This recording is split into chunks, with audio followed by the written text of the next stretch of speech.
जिस life path number पे यानी डेस्टिनी पे बात करेंगे, उनके लिए मैं दूंगी कुछ रेमेडीज़ जो कि आपने पूरी वीडियो देखनी है, स्किप नहीं करना। बीच में कहीं भी मैं रेमेडी आपको दे सकती हूँ। अगर आपने स्किप कर लिया तो आपको पता नहीं चलेगा कि आप अपनी लाइफ को और उसके लक को कैसे इन्हेंस कर सकते हैं।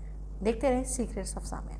आउज़ुबिल्लाहि मिनश्शैतानिर्रजीम, बिस्मिल्लाहिर्रहमानिर्रहीम। रब्बि इश्रह ली सदरी व यस्सिर ली अमरी वहलुल उक़दतम मिन लिसानी यफ़क़हू क़ौली। अस्सलाम वालेकुम, कैसे हैं आप लोग? आज हम बात करेंगे डेस्टिनी नंबर 4 पे, जिसे लाइफ पैथ नंबर 4 भी कहा जाता है। ये होता क्या है, पहले मैं आपको दोबारा बता दूं। रिपीट मैं प्रीवियस उसमें भी बता चुकी हूँ, लेकिन फिर भी दोबारा रिपीट कर देती हूँ। हमारी लाइफ के 2 सर्कल्स होते हैं, ठीक है, एक 40 से पहले, एक 40 के बाद। और ये जो डेस्टिनी है, डेस्टिनी का मतलब ही यही है कि आपकी फ़ाइनल डेस्टिनेशन कहाँ पे जाके रुकेगी, यानी आपकी पूरी लाइफ पैथ इसलिए कहते हैं कि आपकी ज़िंदगी का जो रास्ता है वो कहाँ मोड़ लेगा, किस तरफ आप जाएंगे, है ना, ये उस पे होता है। अब जिनको देखनी है 1 2 3 हम वो बता चुके हैं। आज हम बात करेंगे नंबर 4 पे। तो इसको कैलकुलेट कैसे करेंगे? इसको आप बहुत इजीली कैलकुलेट कर सकते हैं। अपना डेट, अपना मंथ और ईयर सबको टोटल करने के बाद जमा कर लें। जमा करने के बाद इसको जब ये सिंगल डिजिट पे आ जाए तो ये उसका आपका डेस्टिनी नंबर कहलाता है। तो अगर 4 है, ठीक है ना, तो अगर 13 पे आता है तो 3 और 1 4 हो जाता है, सिंपल।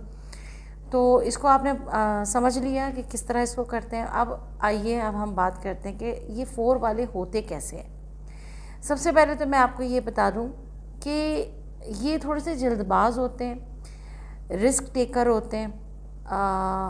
बहुत सारे इसमें होते हैं कि रिस्क भी ले लेते हैं, बहुत कम होते हैं जो रिस्क नहीं लेते, सेफली चलते हैं। इसके अलावा ये सडन चेंजेस का नंबर होता है। अचानक ये लोग अपनी लाइफ में बहुत ज़्यादा प्लानिंग करते हैं। प्लानर्स बहुत अच्छे होते हैं, इतना सोचते हैं, ये करूँगा, ऐसे करूँगा, ये स्टडी कर लूँगा। स्टूडेंट लाइफ में बड़ा सोचते हैं, कोर्सेज भी पकड़ लेते हैं, लेकिन उसको कंप्लीट नहीं कर पाते। सडन चेंज इनका माइंड करता है, ये अब क्या करें, ये बेचारे होते ही ऐसे। उसके बाद ये किसी और जगह पे फिर उसको छोड़ते हैं, फिर कई तरह के जॉब स्विचिंग करते हैं। ये सेटिस्फैक्शन नहीं रहता इनको। इसी तरीके से इनकी लव लाइफ में भी, इनको अगर बुरा पार्टनर मिल गया वो तो बहुत ही अजीब हो जाएगा, लेकिन अगर अच्छा पार्टनर भी मिल जाता है ना, तो भी इन्हें ऐसा लगता है कि कुछ ना कुछ कमी है ना, कोई ना कोई कमी है लाइफ में, समथिंग इज़ मिसिंग वाली जो फीलिंग होती है ना, वो इनके अंदर पाई जाती है। तो रेस्टलेसनेस की इनके अंदर फीलिंग होती है। इसके अलावा मैं ये बता दूं कि डेस्टिनी 4 जो है वो वहाँ पे इनको सडन गेन्स दिलाता है जहाँ से इनको उम्मीद भी नहीं होती। जब देता है तो चप्पल फाड़ के देता है। अब उसके लिए करना क्या होता है, एक तो ये हार्ड वर्किंग बहुत होते हैं, लेकिन फिज़िकली काम में ये थोड़े से लेज़ी होते हैं। इनका दिमाग बहुत शार्प होता है, तो ये जितना दिमाग वाला काम करेंगे, जैसे कि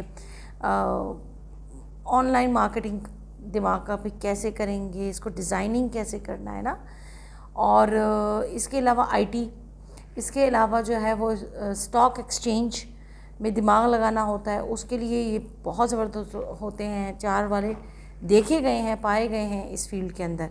और जहाँ से रेवोल्यूशन का इनको हो ना, कि यहाँ से ये रेवोल्यूशन मिलेगा, तो वहाँ पे ये कुछ कर दिखाते हैं, ठीक है। सक्सेस इन योर हैंड कैसे?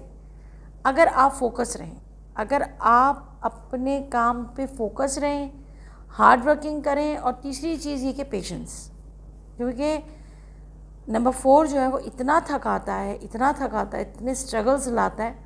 सडन चेंजेस की वजह से बड़े इनके पास ना प्रॉब्लम आती है।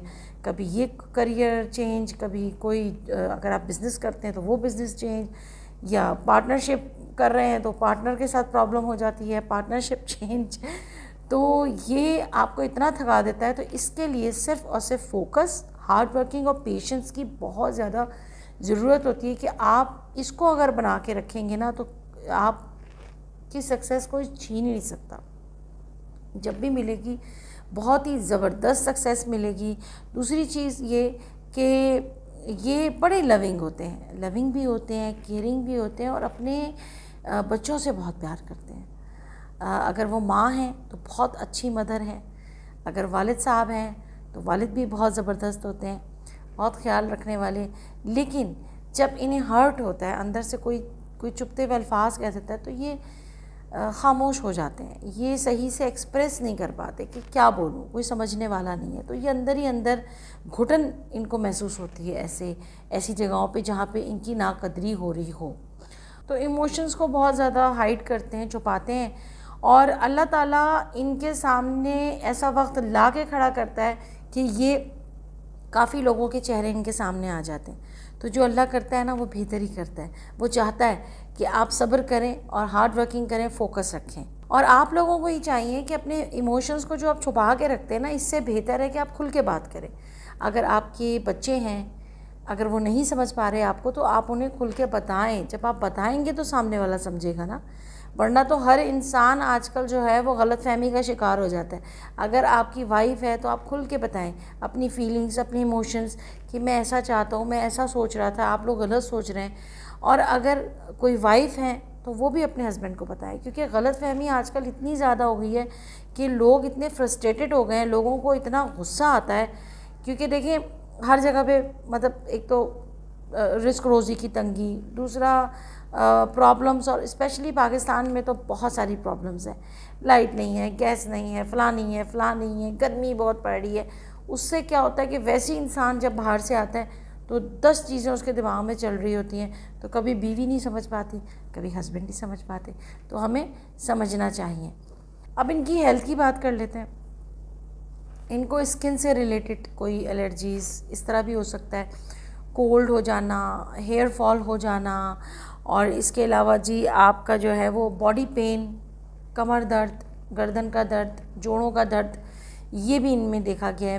मेरी सजेशन ये है कि आप लोग किसी हर्बलिस्ट को दिखाएं, क्योंकि जब आप डॉक्टर्स के पास जाते हैं तो वो क्या होता है ना, एंटीबायोटिक लिख देते हैं जो कि अच्छा नहीं होता, उसके कोई अच्छे ख़ास जो है ना वो नहीं होते, उसके बड़े ही गंदे जो है वो साइड इफ़ेक्ट्स होते हैं। तो उससे बचें, क्योंकि डॉक्टर आप पे एक्सपेरिमेंट करेंगे, उन्हें यही नहीं पता चलेगा कि आपको एक्चुअल बीमारी क्या है।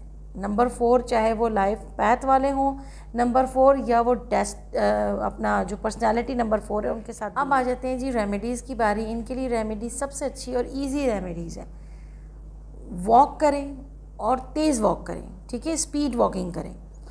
इसके अलावा आप जिम अगर ज्वाइन कर लेते तो बहुत ही अच्छी बात है।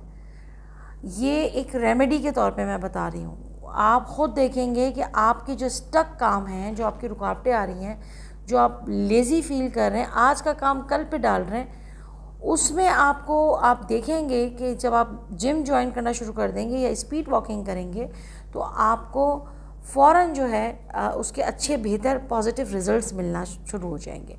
इसके अलावा सैटरडे वाले दिन आप 400 ग्राम चावल ले लें या 400 ग्राम चीनी ले लें, इन दोनों में से कोई एक वाइट चीज़ का सैटरडे वाले दिन, वो आप किसी मुस्तहिक को दे दें, वो भी बहुत जो है वो अच्छा रहता है। इसके अलावा जो है आप साउथ वेस्ट हमारा होता है, उसको आपने साफ़ रखना है, उसको क्लीन रखना है, उस जगह को, वहाँ पे कोई गंदगी वगैरह नहीं होनी चाहिए। इसके अलावा जिसको भी आप देते हैं सदका वगैरह, तो हमेशा नियत ये करें कि अल्लाह ताला मैं आपकी खुशनुदी के लिए दे रहा हूँ। और मज़दूर तबके को ज़्यादा उनके साथ इज़्ज़त और एहतराम से बात करें, तो आपके काम जो अटके हुए हैं वो इंशाअल्लाह अल्लाह के हुक्म से सही होने लग जाएंगे।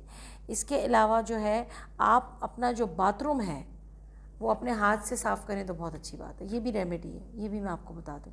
अब हम सेलिब्रिटीज़ की बात करते हैं, तो जी हमारी पाकिस्तानी अदाकारा हैं बहुत मशहूर, सबा कमर साहिबा, वो भी डेस्टिनी 4 से ही हैं, और डोनाल्ड ट्रंप डेस्टिनी 4 से हैं, बिल गेट्स डेस्टिनी 4 से हैं। बिल गेट्स का आप लोगों को पता होगा कि 1200 लोगों को उन्होंने अपना आइडिया बताया, लेकिन 11 लोग ही सिर्फ जुड़े उनके साथ, और बाकी लोगों ने उनको रिजेक्ट कर दिया। लेकिन यही मैं आपको बता रही हूँ, एक तो नंबर 4 वाले पेशेंस, दूसरा ये फोकस और हार्ड वर्किंग। अगर आप ये तीनों चीज़ें कर लेंगे तो बिल गेट्स की तरह ही छप्पर फाड़ के आपको अल्लाह ताला नवाजेंगे। कैसी लगी आपको मेरी वीडियो? आई होप कि आपको अच्छी लगी होगी।